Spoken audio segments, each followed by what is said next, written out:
The Grasp of Avarice dungeon came out in December 2021 along with Bungie's 30th anniversary celebration, and I've been doing Sherpa runs of the dungeon for a while now. A few days ago, I did a solo flawless run of the dungeon, and a lot of people wanted me to make a tutorial for it. So here we go.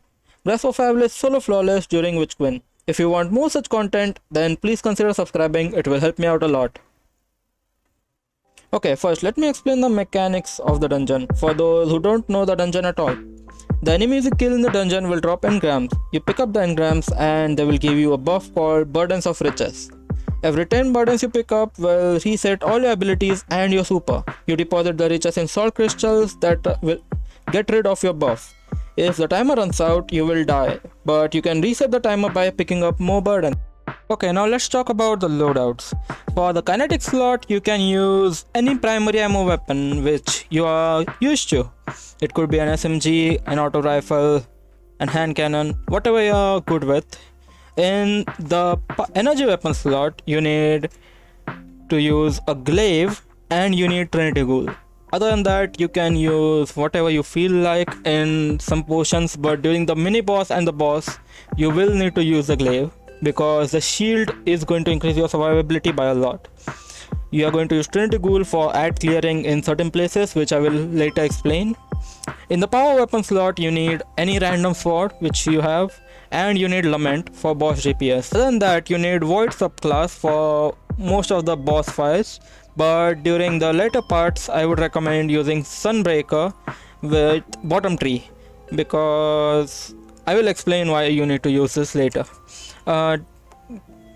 In the exotic armor, you need to use a Helm of Saint 14 for most part. Other than that, you can use Lion Rampant for the jumping parts during like the earlier jumping parts or the salt mine area, but for the most part you will need Saint 14. Other than that, you need to use sword ammo finder, scavengers finders. Sword ammo finder. You also need to use sword ammo reserves, and you need to use scavenger for here. I don't have enough to show it, but yeah, you need to use sword ammo scavenger. Other than that, you can use whatever buff you feel like, whatever mods you feel like, but yeah, those are the armors you need. Let's start with the first encounter. In the first encounter, you need to equip Trinity Ghoul and get a Solar subclass. Make sure that you get your super ready in this part, because for the next part you will need to use your Solar super to run past the ads pretty much. Here all you have to do is kill the ads and get the engrams, and you have to deposit 60 engrams to get to the next part.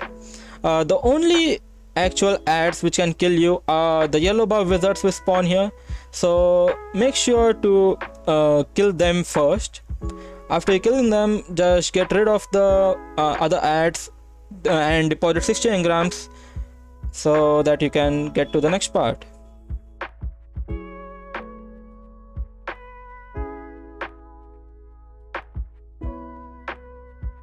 Okay, now that we are at the second part, we will run in, and after making the first jump we will pop our super and then just run in and kill a few ads on the way to reset our HP. But just keep running, and most of the time they won't kill you in time as long as you kill a few ads on the way.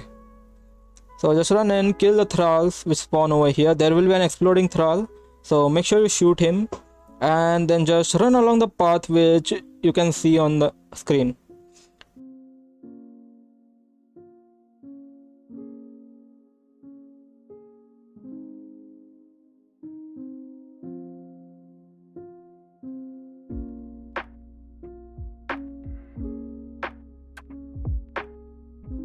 Now we'll enter the area called Rusted Gangplank. When we get here, we open the second room. The first room will kill us. In the second room, we jump over a pressure plate which is on the ground by using a sword or by jumping from the sides, the panels which are on the side. Then we follow the path which I'm taking and go activate a second panel which is right down there, We won't activate the first panel up there because it will kill us. Then just follow the path which I am taking. Go back out here. And then jump up here. If you can't make some of these jumps, you can put on line rampants. It will make things easy. Then we go inside this third pipe, or whatever it is called, the third fan. Then come up here, and there is a pressure plate up there which you have to be wary about. But just run along this path and come over here and activate the switch to your left. Okay, so we now head over to the next room. We jump up here. Make sure not to walk on the pressure plate, which is to our right. Kill the thralls. There is only one pressure plate in the room, so kill the thralls, kill the 2 explodey thralls, and then activate the lever. It will open the second door but close the first door. Go out the open door and jump over here. Like I said, if you can't make the jump, put on line rampants or use the sword. In this room there is a pressure plate which is near the middle of the room, which we just saw activate. Kill the thralls and activate the lever. Then the next door will open. Go out the door.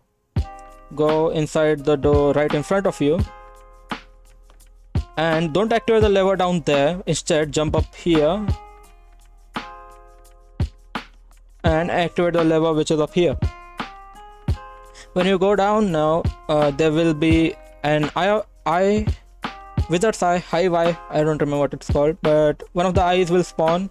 We kill those, and there will be one of the big doors will have opened, and there will be a knight and 2 acolytes which are spawned there. You can snipe them from here or just go over there to kill them. But I choose to snipe them here because they might air shot me while going there or something like that, so I don't want to take a risk. But after you kill them or don't kill them, just jump back over here and kill the thralls once again to activate the lever again. The pressure plate is still there, make sure not to jump on it. So you activate the lever, the door opens back again, and you can now go back out and activate another lever which is inside this room that just opened. Okay, so you activate the lever, it will open the room on the other side. There will still be a knight and 2 acolytes will spawn there. You can jump over there by jumping on the doors which are currently open. Like I said again, if you can't make this jump, you can use line rampants, or if you are using other classes, you can use chompies for hunter and other stuff. So you open the door with the orange light under it and go out. If you open the other door, it will kill you. So come in here and kill the drakes which are right at the start of it. Then kill the wizards which you will have seen spawn outside door 4. Next you have to jump over to door number 1. You can see the number written above them, and activate the lever outside door number 1. Then you go over to door number 3, and a few hive would have spawned there, a wizard and a bunch of acolytes. Kill the wizard and the acolytes and activate the lever which is inside door number 3.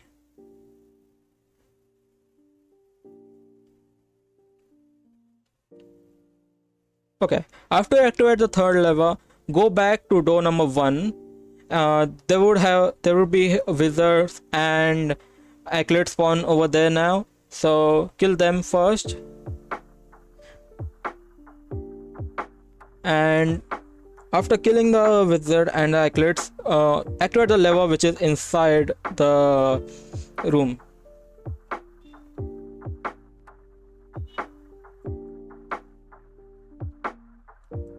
Okay, now that you activated lever number 1, go back to room number 2 where you killed the drakes when you first entered the room, and now there would be a scorch cannon enemy which would have spawned. You kill the enemy with the scorch cannon and then pick up his cannon to move on to the next part. Okay, after you get the scorch cannon, run back over to door number 4. Outside door number 4 will be one of these white things, I don't know what they're called, but you shoot your cannon at it. You can either shoot your cannon 3 times, or you can shoot it once and hold it till it charges to level 3, which will open the door. After door opens, run in, and when you see the first corner, just run back down because there is a death trap over there. I don't know how else to explain it other than what you see in the video. Just run up and run back down quickly and hide in a corner. Then run over in. You don't need the scotch can anymore, so you can just dump it if you want. And then follow the path which I'm taking to go over to the first mini boss of the dungeon, which is the Ogre. Alright, now it's time for the first major encounter of the dungeon. You put on your kinetic SMG or kinetic weapon, whichever you are using. Put on Lament because it is one of the easier weapons to use for DPS, and get a glaive. Rally to a flag, reload all your weapons, get ready for it, and then run in. The Ogre will be focused on the Fallen, which are also on the map. You have to kill the Scotch Cannon enemy, who will drop a Scotch Cannon, so that you can open up doors in which Hive will spawn and they will drop Burdens of Riches. The Eclipse which I just killed also drop Burdens of Riches, as you just saw, but I would recommend not picking up those burdens, because picking those up will if you pick those up, you will have to go back to Assault Crystal to like drop in 2 or 3 engrams, which is a waste of time. But you just shoot it once, wait for it to charge to level 3, it will open the door, then run in and kill all the ads in there. You can super if you want, because after you're done with this place, you will get at least 10 to 13 engrams, which is enough to get your super charge back. So use your glaive or whatever weapon you want other than your power weapon to kill the knights. The knights do have a lot of HP and do deal a lot of damage, so do be wary of that. But pick up all the engrams of the enemies you kill, and after you get all the engrams, you run back down and deposit the engrams in the salt crystal, which is right at the entrance of the room, which you see me running at right now. Put a shield down so that the ogre can't shoot at you. If you can't put a shield down, you can just crouch behind the salt crystal. The salt crystal will save you, but the thralls will come running at you, so that's that. Most of the time you have to make sure that you want to make sure that you don't lose the Scotch Cannon while you are clearing the room.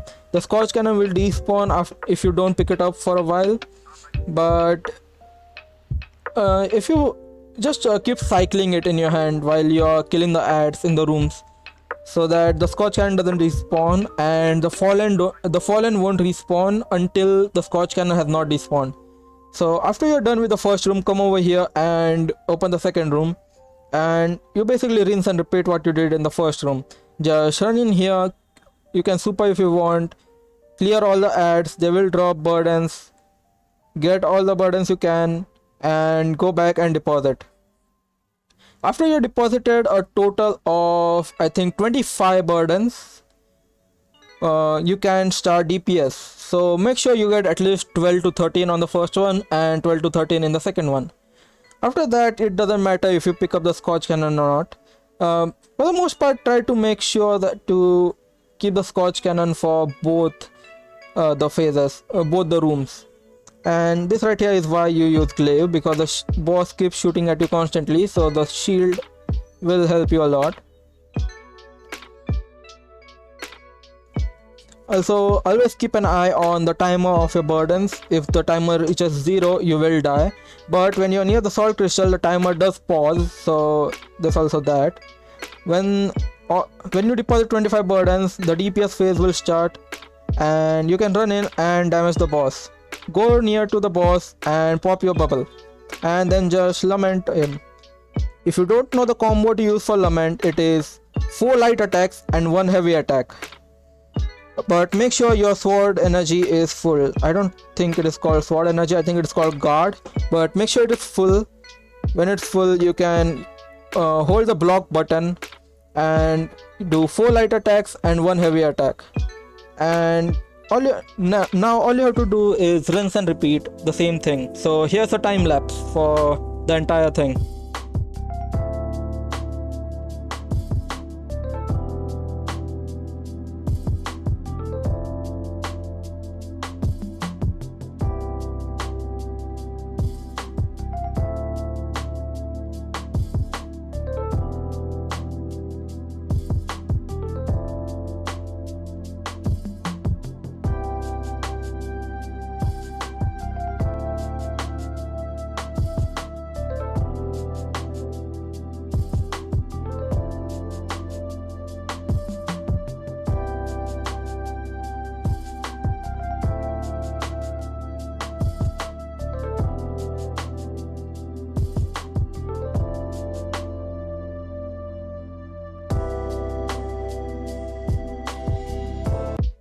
After you're done with the Ogre encounter, we move on to the encounter which has the highest chance of killing a run, which is the Sparrow encounter.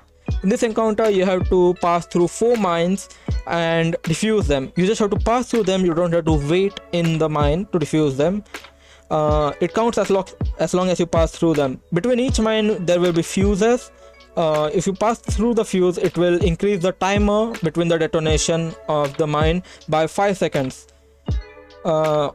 My recommendation for this part would be using a Sparrow which has shorter cooldown between summonings, so that if your Sparrow does get destroyed, you can get a new one quick and your run won't get destroyed, basically. So just follow the route which I'm taking. There's the first mine which I just passed through. Then if you can make this jump, go for it. Otherwise there is a fuse to the left. Make the jump, get off the Sparrow and get a new Sparrow. The reason why we are getting a new Sparrow is because if the Sparrow gets destroyed, it will go on a cooldown, but if it doesn't get destroyed, you can get the Sparrow at full HP once again real quick. So when you're near the fuse mines, just get off, kill the ants, or just run through so that your Sparrow doesn't get destroyed. Hit the fuses. I just missed the fuse over there, but for the third one, even if you do miss that fuse, you can still make it, because there is a fuse inside the tunnel which I just took. When on the third one, I would say exercise caution, because the last one is really hard to make it in time. Take the route which I'm taking. There are 2 launchers which you can take here. I would always recommend to take the left launcher, because the right launcher has ants and the ants have a chance of destroying your Sparrow. Take the left launcher, go up. When you're up there, hit the switch and get off the Sparrow, and run down there with a sword or something in your hand and defuse the mine. One recommendation I would give for this part is to use Risk Runner, because Risk Runner gives you arc damage resistance, and like I said, use a Sparrow which has shorter cooldown between summonings. Other than that, it's just on your luck, to be fair. After you're done with the Sparrow encounter, run through the part which you can see me going through and just follow the route which I'm taking.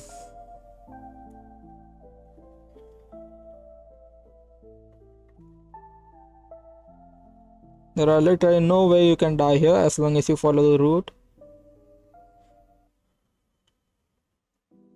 And going through here, we get out at the next encounter, which is the Fallen Shield.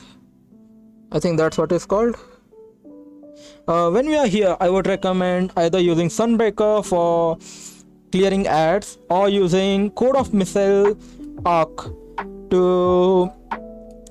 the reason why I'm using Thunder Crash here is because there are times when the launchers will launch you in wrong places and you can get thrown into the water. That has happened a few times.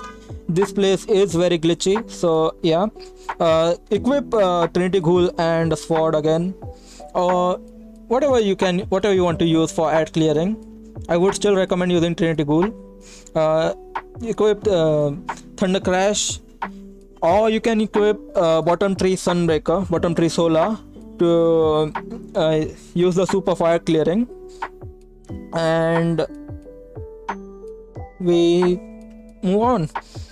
So the way this encounter works is you kill the Scorch Cannon enemies which are on every single island. There are a few islands, I don't remember, I think it was 7 islands, 6 to 7 islands, and there is a shield. What you have to do is go to the...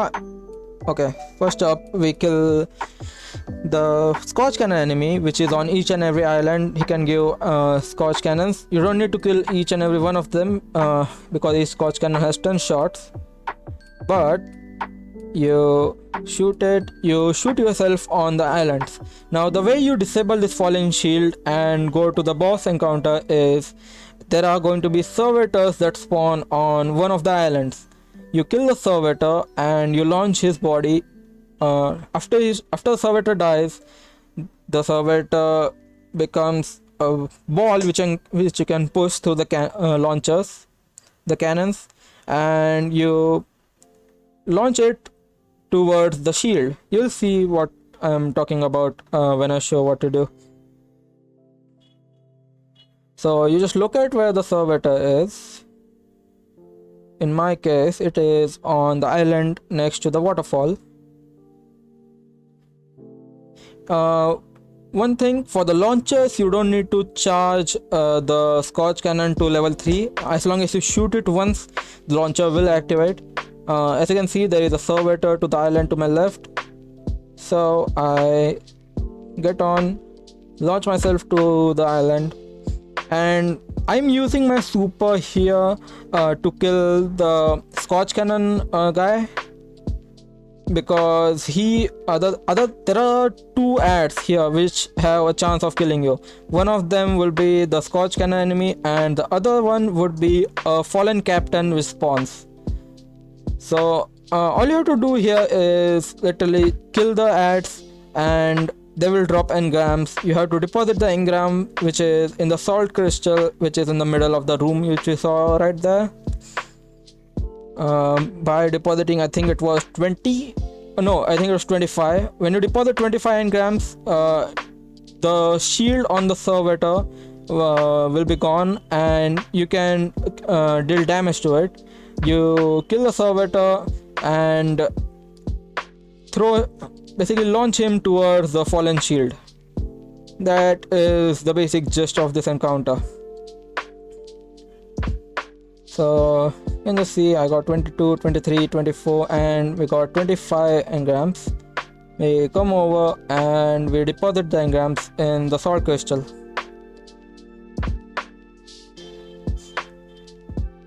Okay, you only need to deposit 20 engrams. I'm sorry about that. You don't need to deposit 25. You deposit 20 engrams and the shield for the servitor disappears.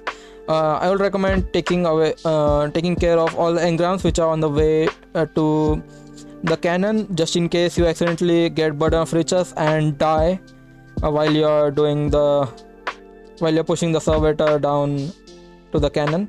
There is going to be a timer for how long you can push him. So make sure there is going to be a minute and 30 seconds timer. After that it will explode and you will have to find a different servitor. So just punch it towards where you want it to go. It will go towards the cannon. Make sure the cannon is lined up towards the shield and just launch it towards the shield. You have to do this 4 times and that will be the encounter. Just run over to different islands, kill the Scorch Cannon, kill the ads, kill the servitor, launch the servitor to the fallen shield and rinse and repeat for 4 times. So here's a time lapse. Okay. When you launch the 4th servitor towards the shield will get disabled and then you can launch yourself towards the boss to start the boss DPS. When you launch the 4th servitor and disable the shield, all the cannons will get locked towards the middle island. So you can just shoot yourself towards the middle island and shoot yourself up top to start the boss DPS. Don't do what I just did, as I got scared by the vandal and launched myself straight at the boss. There is loot which you can pick up. So yeah, pick up the loot and launch yourself up top to the final boss of the dungeon.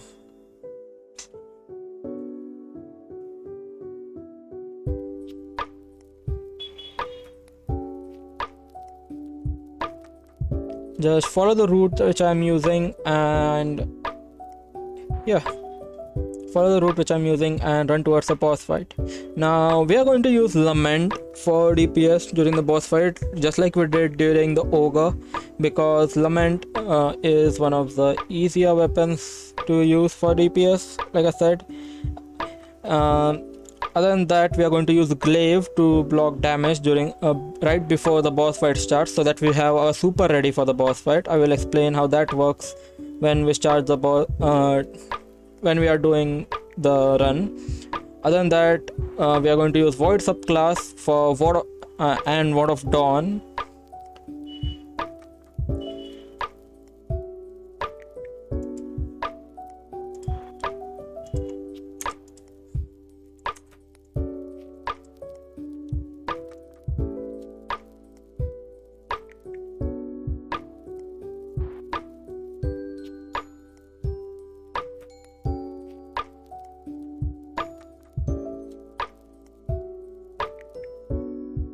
Okay, so we equip Helm of 714, we equip Lament, and make sure that you get every single sword reserves or sword ammo scavenger mod you possibly can. And let's get right into the boss fight. So rally to the flag, make sure you are perfectly ready, because this fight will determine if the last hour of your life was worth it or not, pretty much. So the first thing we'll do is run towards the stairs from where the boss spawns and put our bubble down there. We are doing that because he has two minions which he spawns. We'll kill the Shank. The minions will always respawn after after every DPS phase, but the reason why we are killing the Shank is because the Shank can 3-shot you with its snipes if you have low resilience.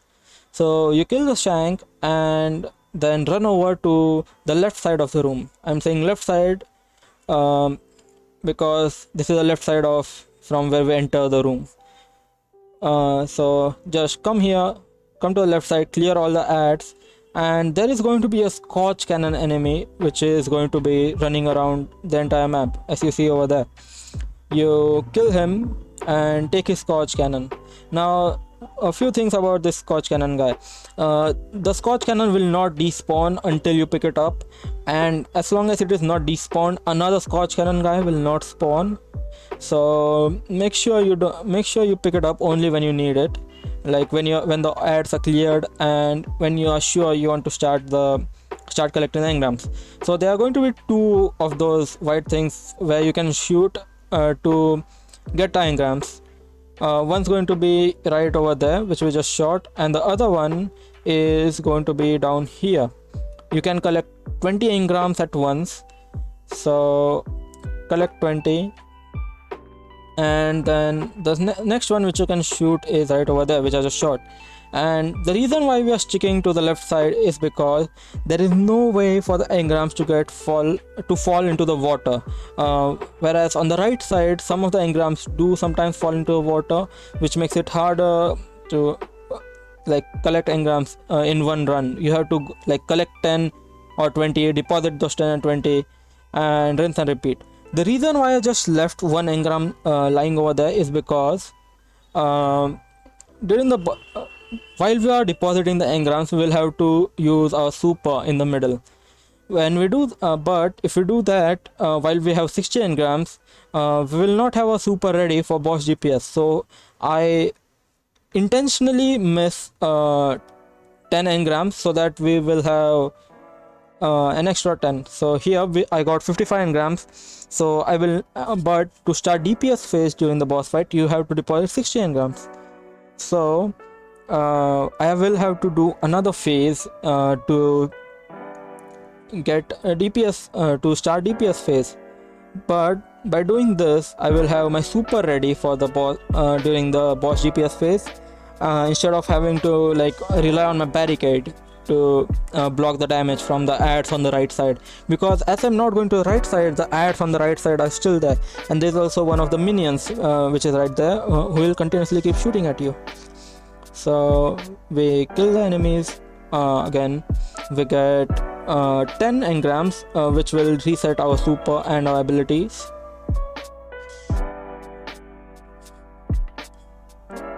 Okay, we clear every single ad which you can see, and we'll pick up 10 engrams to reset our super.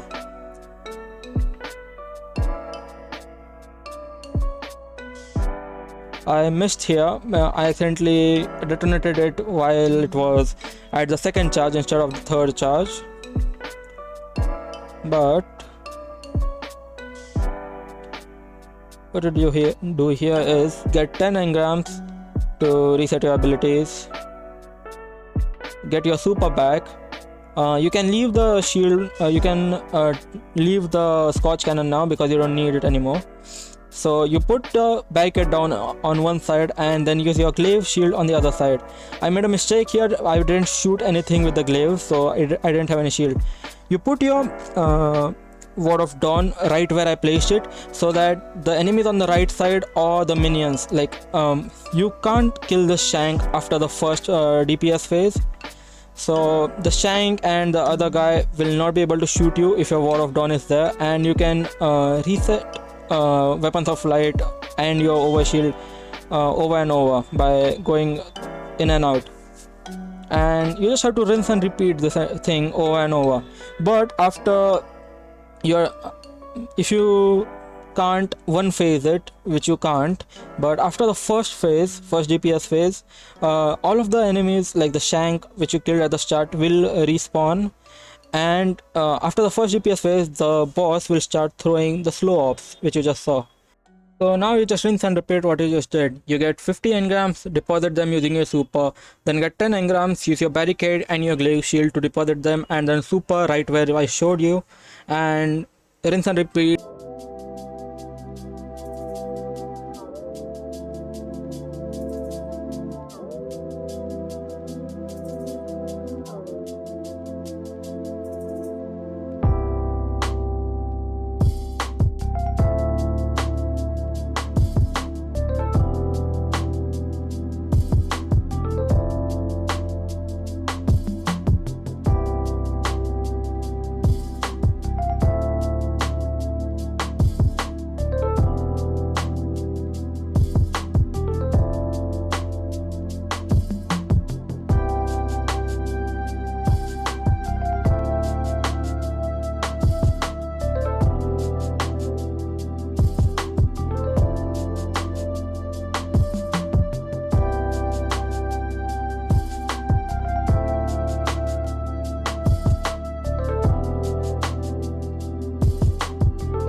And there we go, Grasp of Avarice solo flawless. If you like the content, please consider subscribing. It will help me out a lot. And if you want any other guides for any other dungeons, or if you want me to do something else for this dungeon, feel free to ask me in the comments. I will try my best to make a video on the topic as well. So yeah, thank you everyone for watching, and I will see you guys later. Peace.